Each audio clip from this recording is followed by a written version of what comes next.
Leaders.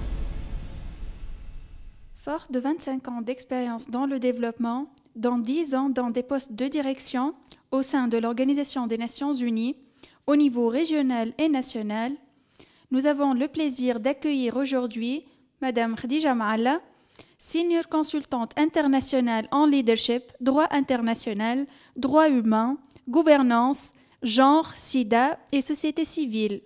Merci d'avoir accepté notre invitation, Madame. Pourquoi avez-vous décidé de relater l'incident que vous avez eu la semaine dernière à la mer? Je pense que cet incident n'était pas personnel. Il aurait pu arriver à n'importe qui, quelle femme ou même n'importe quel homme, et surtout dans n'importe quelle ville. L'important, c'était au-delà de cet incident qui a consisté en quelqu'un m'interpellant pour un petit peu me dire que ma tenue vestimentaire ne lui plaisait pas sur la plage. J'ai pensé que c'était d'une telle importance qu'il fallait absolument le relater dans un article, car je pense que les violations des droits de l'autre, des libertés individuelles, ne commencent pas par des faits très importants. Ils peuvent commencer d'une manière insidieuse, par des petits détails, et si on n'y prend pas garde, peuvent se transformer en véritable atteinte aux libertés individuelles. Un de vos commentateurs a remarqué très justement qu'il était grand temps de mettre le débat sur le tapis. Qu'en pensez-vous ? Je pense très important. C'est Najib Belhedi qui m'a fait l'honneur d'être un des commentateurs. Najib Belhedi qui est bien sûr musicien et aussi producteur, a mis le point sur vraiment le problème crucial dont on parle. C'est-à-dire pour lui, c'est un débat qu'on a évité. Collectivement, on a invité aussi bien politiciens qu'experts et autres. Et je pense que c'est vraiment pour cela que j'ai voulu parler, mettre ce débat sur le tapis, en parler, parce que je pense qu'en Tunisie, maintenant, nous vivons comme dans deux mondes parallèles.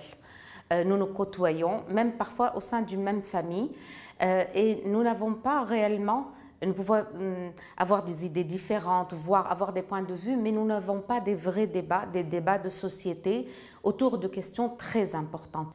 Ce qui manque au débat actuel, à plusieurs débats, c'est la sérénité. Pratiquement beaucoup de sujets sont source de tensions, sont source de conflits, et c'est ce qu'il faut éviter, parce qu'encore une fois, nous vivons, nous partageons ce même territoire, ce même pays, nous avons tous, j'espère, l'amour pour la Tunisie, et c'est cet amour qui a fait que il est grand temps, comme le dit Najib, qu'on mette ce débat sur le tapis. Donc, une fois vous avez ce débat serein, qu'est-ce qu'il faudrait faire? Donc justement, séparer la religion de la sphère publique de privée et avoir ce débat serein va vraiment nous aider à appréhender le problème tel qu'il est réellement. C'est quoi le problème? C'est un problème chez les hommes. Et là, je conseille à tous mes lecteurs de lire un livre qui est très très important, qui s'appelle en anglais « The Male Brain », c'est-à-dire le cerveau de l'homme. Si on comprend tout le mécanisme de la sexualité de l'homme, du désir de l'homme, on va bien comprendre que c'est à lui de se contrôler, au lieu de demander aux femmes chaque fois de se couvrir et d'essayer d'argumenter cela par la religion. Vous avez mentionné que la vigilance était le prix de la liberté et avez mis en garde contre le terrorisme. Que lien voyez-vous? Justement, le détail que quelqu'un vienne et s'oppose à quelqu'un d'autre qui lui est différent, peu importe si c'est sa tenue vestimentaire ou autre. Et je vais parler de ce problème très très précis. Je pense, encore une fois, le terrorisme ne commence pas par quelque chose de très grave. Il commence insidieusement et après, évidemment, il y a quelqu'un qui va se permettre sur la même plage de venir en Kalachnikov et tuer une autre personne juste parce qu'elle est différente. Donc le lien, il est là, ça commence.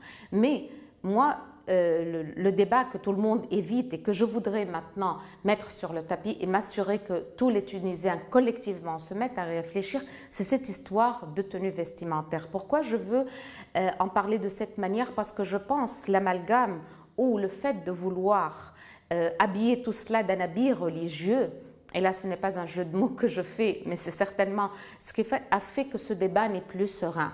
On est devenus les uns contre les autres, ceux qui veulent qu'on se voile, ceux qui ne veulent pas que la femme se voile, tous ces débats. Si on arrive à le séparer de la religion, parce que la religion pour moi est une affaire très personnelle, c'est une affaire extrêmement privée, il faut qu'elle reste dans la sphère privée et non pas dans la sphère publique. Vous avez ces derniers 18 mois publié plus de 25 articles et dans la plupart de ces articles, vous terminez par la citation de Pierre Mendès France. Quel message voulez-vous faire passer? La citation est très importante. Je pense qu'il y a derrière un très grand message. Pierre Mendès France nous dit « Quand c'est trop tard, quand c'est urgent, c'est déjà trop tard. Gouverner, c'est prévoir. » Donc moi, je ne voudrais pas que ce sujet de la religion, de l'habit, du voile ou n'importe quel autre sujet devienne urgent, devienne lié à comme on le voit maintenant, au terrorisme, à des gens qui s'arrogent le droit de venir faire ce qu'ils veulent. Tout cela, quand ça va devenir urgent, nous ne pourrons pas très bien le traiter parce que ça va être très compliqué.